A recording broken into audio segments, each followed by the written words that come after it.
Good evening. The Telstra outage has taken a tragic turn, with police now investigating the death of an elderly woman who couldn't contact 000. As we go to air, the telco's boss is hours away from landing back in Australia and into a firestorm as Victoria's regional rail network slowly gets back on track. At lunchtime, authorities were confident they'd dodged a 000 tragedy. I am not aware of anything other than what the police have said. But late today, confirmation. Police are investigating a death that occurred in regional South Australia yesterday. It's believed the woman's family called 000 but couldn't get through. People need to be able to connect in an emergency when they most need it. That is the number one driver of trust in the system. The outage had effects across the nation and they were still being felt 31 hours later when finally movement at the station for thousands of passengers were running out of steam. So tired and frustrated. After a sad and sorry night for country commuters who were in some cases told, find your own way home. Her mum booked us a hotel. Every V-line train forced back to the rail yard. It is frustrating that there wasn't things in place already or backup systems in place ready to go. And communication chaos too. Telstra apologetic. There was a glitch in the software that reset the GPS timer. V-Line relies on Telstra's 4G network to track its trains. When that goes down, trains disappear off the map. Yesterday, the backup system failed too. Yesterday's fault was related to the 4G network interfering with our backup satellite phones. V-Line is a state government-owned service, yet today, like the Telstra CEO, Victoria's Transport Minister and the Emergency Services Minister were still on holiday. It's embarrassing for this state, and we don't even have the Minister here to answer questions about how she intends to fix this. This is a crisis for Victoria and the Minister should come back from leave. Worse still, Telstra confirming it needed to make 639 welfare checks on 000 callers who couldn't get help in the outage. This afternoon, more than 120 of those were still with police. Would you describe that as a failure of emergency services? Any one call is unacceptable. The telco discovering a secondary software defect that caused the issue. So we've been focused on rectifying the issue, as we've talked about, and we believe we've addressed those issues. The telco faces the potential of fines, which could amount to more than $30 million from the consumer watchdog. I'm struggling to get back to Canberra. I'll probably just have to wait till there's trains running. Live to Laura Turner now at Southern Cross. And Laura, as you said, there's finally some movement at the station.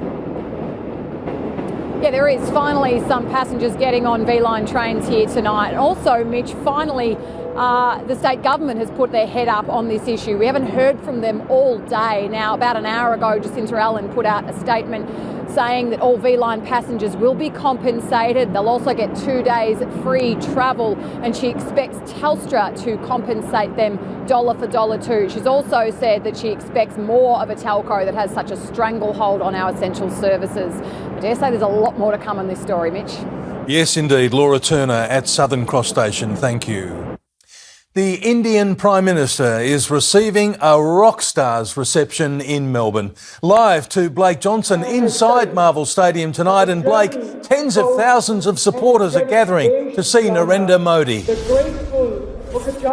Pete, the turnout is as good as they promised. Have a look at this. This is the Marvel Stadium crowd an hour and a half before Narendra Modi and Anthony Albanese are due to appear on stage. In the meantime, there's a whole bunch of performances from local Indian groups at Marvel Stadium here. It is quite remarkable. Probably 20 to 30,000. The stadium about 1/3 full at the moment. People have been so keen to come to this event tonight, the Melbourne Meets Modi. They have chartered planes from other cities. The young families, if you see, the kids woke up at 3:30 in the morning, arrived to the airport at 6 in the morning, and that's the enthusiasm. I don't think if they don't even sleep for next one day, it's an excitement of cricket. He's an inspiring leader, and I'm so enthusiastic to see him in person. It is a 2-day trip for the Indian Prime Minister Narendra Modi.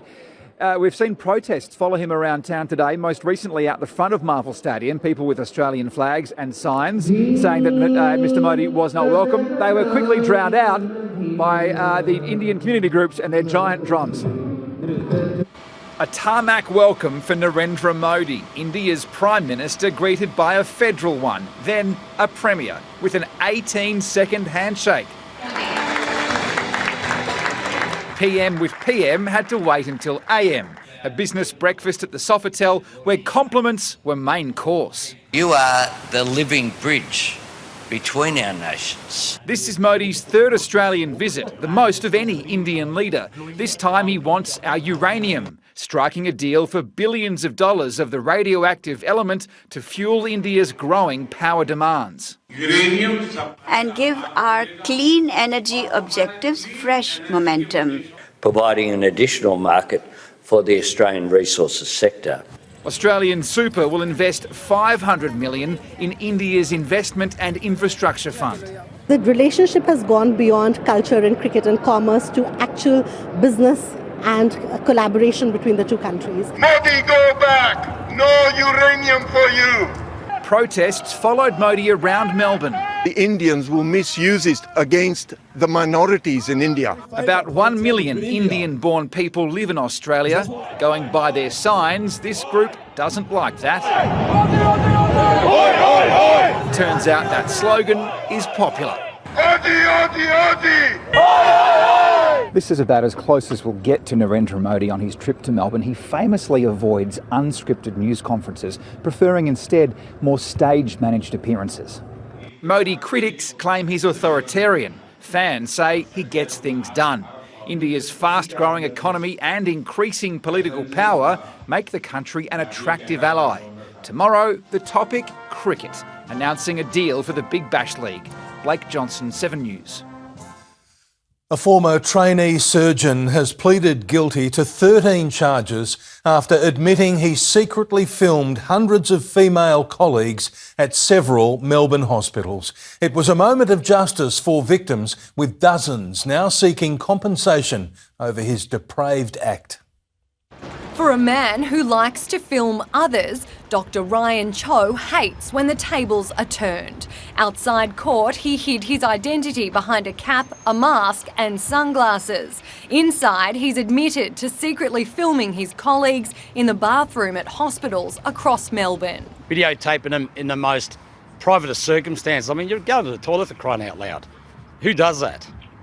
He's very depraved. There are more than 400 victims. Dozens watched today's hearing via a video link. Around 100 are now seeking compensation. We're suing for sexual harassment in the Human Rights Commission. 29-year-old Cho was working as a trainee surgeon when he installed hidden cameras at the Austin Hospital, the Royal Melbourne and the Peter MacCallum Cancer Centre. Police found thousands of intimate photos and videos on his electronic devices. He was originally facing more than 900 charges, but they've been condensed. He's pleaded guilty to 13 charges, including stalking, installing an optical surveillance device and producing an intimate image.